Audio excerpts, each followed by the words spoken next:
All life form strives to the max of its potential except human beings. All life form strives to the max of its potential except human beings. How tall will a tree grow? As tall as it possibly can. You never heard of a tree growing half as high as it could. No, trees don't grow half. A tree drives its roots as deep as it can, reaches as high as it can, produces every leaf it can, every fruit it possibly can. To the max. Every life form strives to the max, except human beings. Now, why not human beings? Jot this down. You've been given the dignity of choice. You're not a robot. You don't have to repeat this year the same as last year. You can tear up last year's plan, develop a new plan.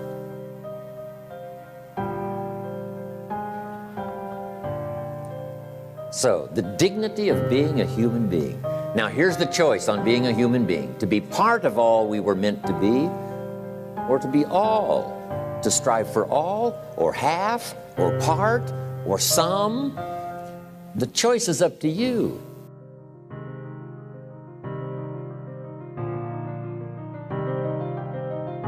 Life is not just the passing of time. Life is not just the passing of time. Life is a collection of experiences, their frequency,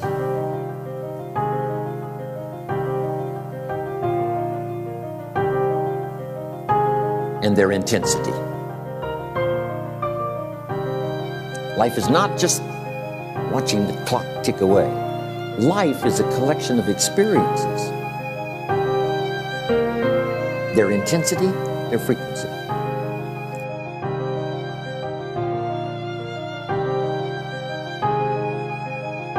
When should you start the day? As soon as you have it finished. Plan the day the best you can, leaving plenty of room for improvising and surprises and all the stuff that happens during the course of the day. But if you've planned a good, productive day, now you start that day, you can't believe how much more valuable your time will be. Don't start the day until you have it finished.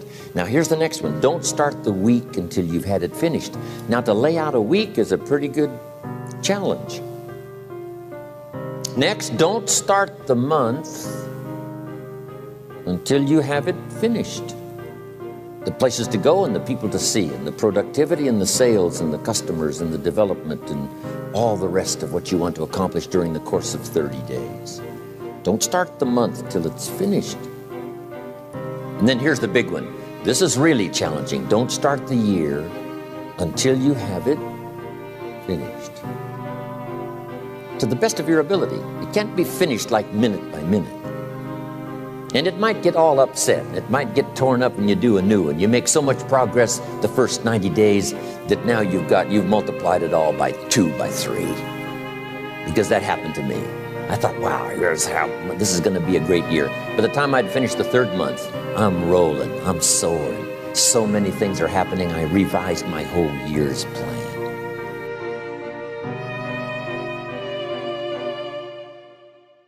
I got better.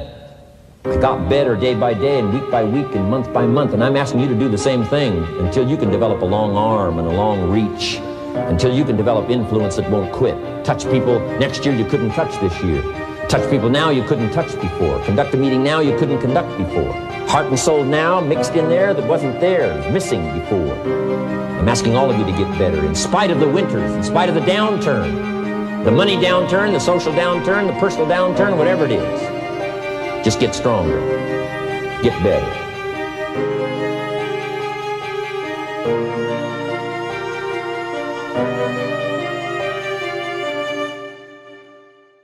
I'm asking you to drive worry into a small corner. You gotta worry some. All this negative stuff serves some purpose, but the key is for you to be the master, not the servant. Here's what I'm asking you to do. You be the master of worry. Drive it into a small corner. Don't let it loose. And I'm asking you to go home with some new faith and some new courage. I'm asking you, don't worry. Drive it into a small corner. We've all got concerns, and sometimes we all wonder, And sometimes there's a little crack of doubt. We worry a little, but I'm telling you, drive it into a small corner. Drive your worries into a small corner.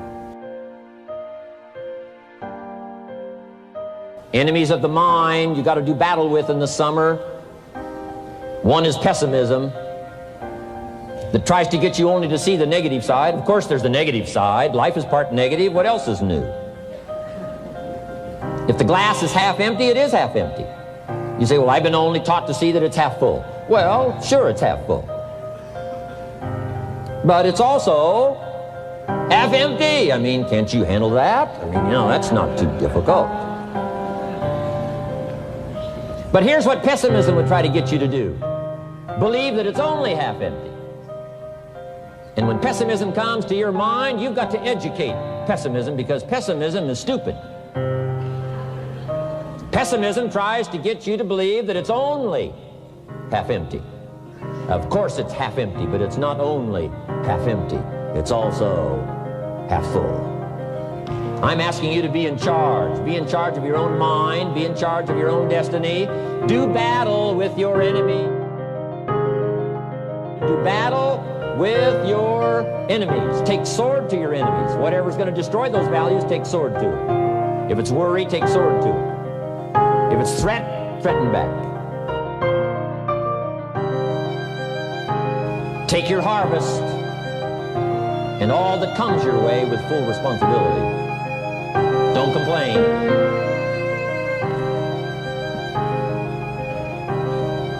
That fourth season, complaining, telling you, could ruin all of your chances. Complaining sometimes starts as an infection. If you don't take care of it, it becomes a disease. Do battle with it. In the harvest time, reap your harvest without complaint. It's your crop, you sowed it. You either made the calls or didn't make the calls. You wrote the letters, you didn't write the letters. You were steady or you weren't steady. You did it or you didn't do it. You put together a good day or you didn't put together a good day. Take responsibility when the harvest time finally comes and say, hey, it's my crop. Got to take responsibility for it. I do not complain. I'm asking you to be touched with the smallest of people's challenges. Don't just be touched with the challenge. I'm asking you to be touched with the problem. Let people's problems get to you. Let people's problems touch your heart this year like never before. Be touched. Let life touch you. Don't let it kill you, but let it touch you. The problems that are out there, people struggling with their economy, struggling with their health, struggling with their future, I'm asking you to let that get around your heart. Let it do something to you. Don't go untouched. Don't go unmoved. When you walk out of here, open yourself up. Don't build up the walls. The same wall that keeps out disappointment keeps out happiness and opportunity. Take the walls down. Let yourself be touched by what's going on out there. Let sad things make you sad, as well as happy things make you happy. Let your heart get touched. What a next year you could have if you pay more attention this year, soak it up, gather it up, and reflect at certain times what's going on and what's happening. And this year will take a more powerful place in your experience. People will not believe the words you've chosen. They will not believe the heart and soul that you've mixed with words. They won't believe the power you've got. We've got this extraordinary opportunity now. Let us not keep it. Let us share it.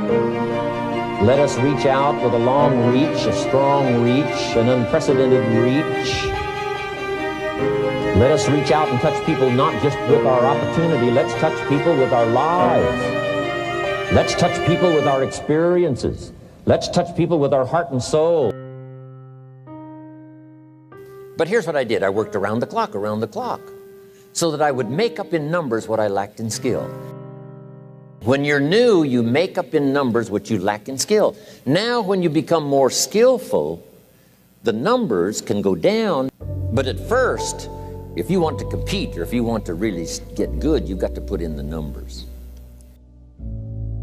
I'll tell you what's really going to serve you well, and that's the excitement you feel inside that isn't even probably expressed on the outside, the excitement that runs deep, the excitement that stirs commitment, the excitement that stirs courage. Give me the chance and I will get the job done. That kind of excitement.